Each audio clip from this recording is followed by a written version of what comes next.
The basic rule is this: never support weakness, always support strength. The Bene Gesserit Coda. How is it that you can order the priests around? Shiana asked. This is their place. Odrade answered casually, but picked her words to fit the knowledge she knew Shiana already possessed. The priests have Fremen roots. They've always had Reverend Mothers around somewhere near. Besides, child, you order them around too. That's different. Odrade suppressed a smile. Little more than 3 hours had passed since her assault force had broken the attack on the temple complex. In that time, Odrade had set up a command center in Shiana's quarters, carried on all necessary business of assessment and preliminary retaliation, all the while promoting and observing Shiana. Simulflow. Odrade glanced around the room she had chosen as command center. A scrap of Styros's ripped garment still lay near the wall in front of her. Casualties. The room was an oddly shaped place, no two walls parallel. She sniffed. Still a residual smell of ozone from those snoopers with which her people had assured the privacy of these quarters. Why the odd shape? The building was ancient, remodeled and added to many times, but that did not explain this room. A pleasantly rough texture of creamy stucco on walls and ceiling.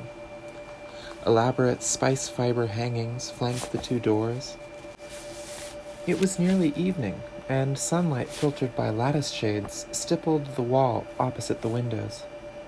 Silver-yellow glow globes hovered near the ceiling, all tuned to match the sunlight. Muted street sounds came through the ventilators beneath the windows. The soft pattern of orange rugs and gray tiles on the floor spoke of wealth and security, but Odrade suddenly did not feel secure. A tall Reverend Mother came from the adjoining communications room. "Mother Commander," she said, "the messages have been sent to Guild, Ix, and Tleilaxu." Odrade spoke absently, acknowledged. The messenger returned to her duties. "What are you doing?" Shiana asked. "Studying something." Odrade pursed her lips in thought. Their guides through the temple complex had brought them along a maze of hallways and stairs, glimpses of courtyards through arches, then into splendid Ixian suspensor tube system, which carried them silently into another hallway, more stairs, another curved hallway, finally into this room. Once more, Odrade swept her gaze around the room. "Why are you studying this room?" Shiana asked. "Hush, child." The room was an irregular polyhedron, with the smaller side to the left, about 35 meters long, half that at the widest. Many low divans and chairs in various degrees of comfort. Shiana sat in a queenly splendor on a bright yellow chair with soft, wide arms. Not a chair dog in the place. Much brown and blue and yellow fabric. Odrade stared at the white lattice of a ventilator above a painting of mountains on the wider end wall. A cool breeze came through the ventilators below the windows and wafted towards the ventilator above the painting. "This was Headley's room," Shiana said. "Why do you annoy him by using his first name, child?" "Does that annoy him?"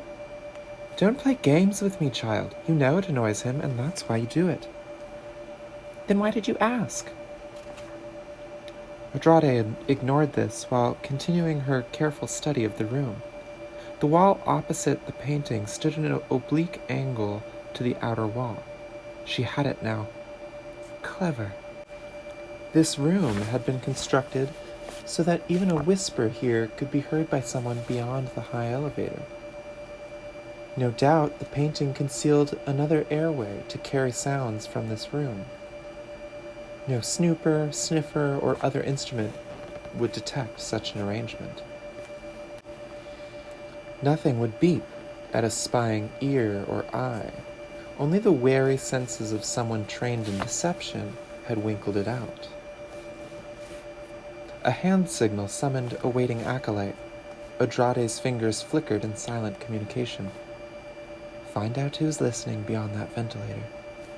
She nodded towards the ventilator above the painting. Let them continue. We must know to whom they report.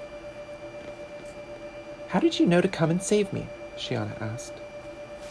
The child had a lovely voice, but it needed training, Odrade thought. There was a steadiness to it, though, that could be shaped into a powerful instrument.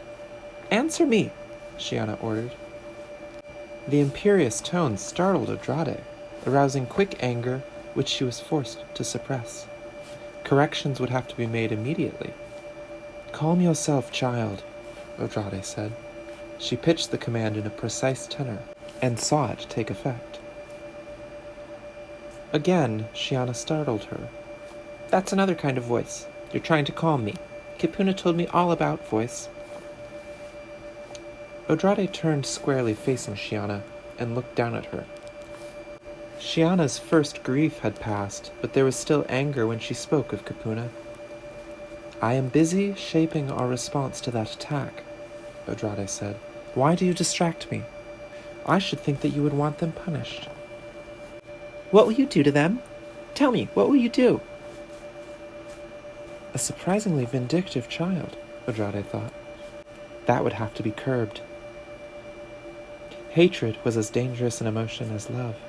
The capacity for hatred was the capacity for its opposite. Odrade said, I have sent Guild, Ix, and Tlilaxu the message we have always dispatched when we have been annoyed. 3 words. You will pay. How will they pay? A proper Bene Gesserit punishment is being fashioned. They will feel the consequences of their behavior. But what will you do? In time, you may learn. You may even learn how we design our punishment.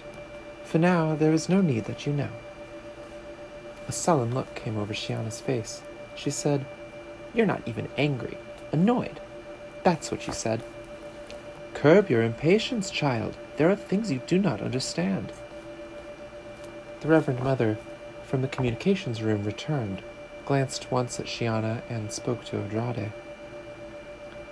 Chapter House acknowledges receipt of your report. They approve your response. When the Reverend Mother from communications remained standing there, Odrade said, There is more? A flickering glance to Shiana spoke of the woman's reservations. Odrade held up her right palm, the signal for silent communications. The Reverend Mother responded, her fingers dancing with unleashed excitement. Teresa's message. The Tlilaxu are the pivotal element. Guild must be made to pay dearly for its melange. Shut down Reikian supply to them. Throw Guild and Ix together. They will overextend selves in face of crushing competition from the scattering. Ignore fish speakers for now. They fall with Ix. Master of Masters responds to us from Tlilaxu. He goes to Rakkus. Trap them. Odrade smiled softly to acknowledge that she understood. She watched the other woman leave the room. Not only did Chapter House agree with actions taken on Rakkus, a suitable Bene Gesserit punishment had been fashioned with fascinating speed. Obviously, Teresa and her advisors had anticipated this moment. Odrade allowed herself a sigh of relief. The message to Chapter House had been terse.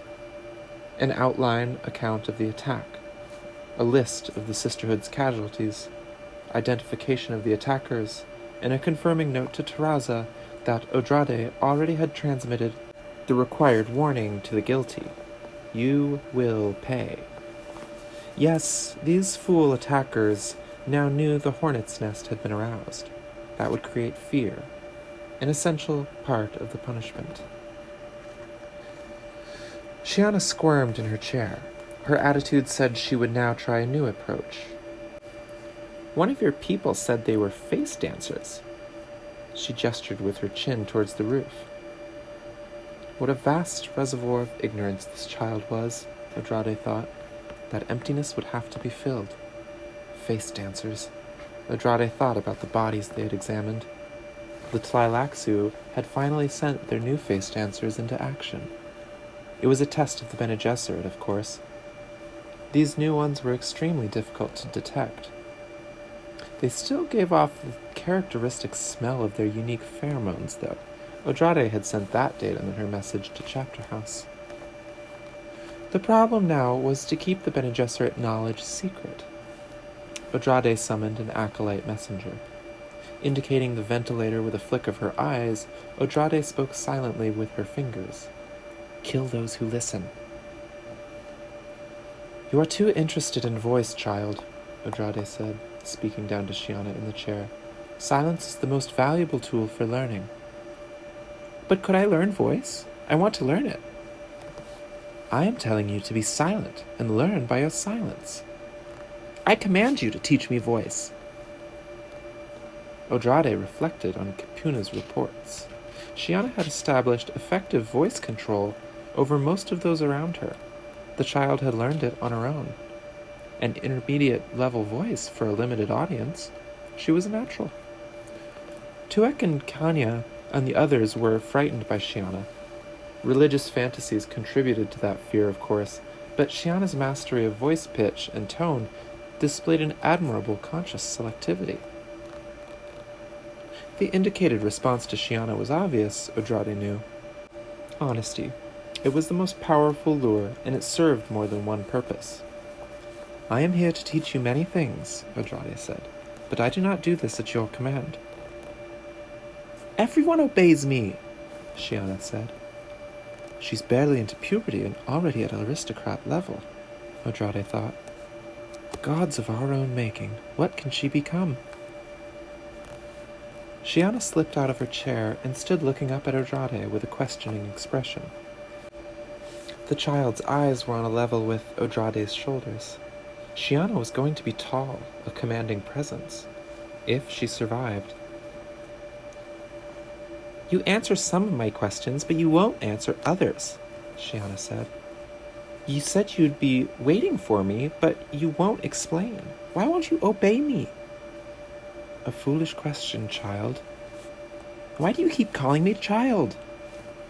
"Are you not a child?" "I menstruate." "But you're still a child." "The priests obey me." "They're afraid of you." "You aren't?" "No, I'm not." "Good. It gets tiresome when people only fear you."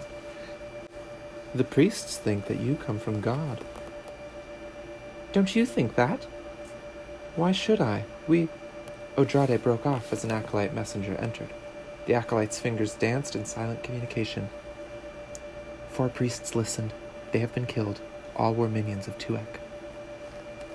Odrade waved the messenger away. "She talks with her fingers," Shiana said. "How does she do that?" "You ask too many of the wrong questions, child, and you haven't told me why I should consider you an instrument of God." "Shaitan spares me. I walk on the desert, and when Shaitan comes, I talk to him." "Why do you call him Shaitan instead of Shai Hulud?" "Everybody asks me that same stupid question." "Then give me your stupid answer." The sullen expression returned to Shiana's face. "It's because of how we met." "And how did you meet?" Shiana tipped her head to one side and looked up at Odrade for a moment, and then, "That's a secret." "And you know how to keep secrets?" Shiana straightened and nodded, but Odrade saw uncertainty in the movement. The child knew when she was being led into an impossible position. "Excellent," Odrade said. "The keeping of secrets is one of a Reverend Mother's most essential teachings. I'm glad we won't have to bother with that one." "But I want to learn everything." Such petulance in her voice. Very poor emotional control. "You must teach me everything," Shiana insisted. Time for the whip, Odrade thought. Shiana had spoken and postured sufficiently that even a 5th-grade acolyte could feel confident of controlling her now. Using the full power of voice, Odrade said, "Don't take that tone with me, child. Not if you wish to learn anything. Shiana went rigid. She was more than a minute absorbing what had happened to her, and then relaxing. Presently she smiled, a warm and open expression. "Oh, I'm so glad you came. It's been so boring lately.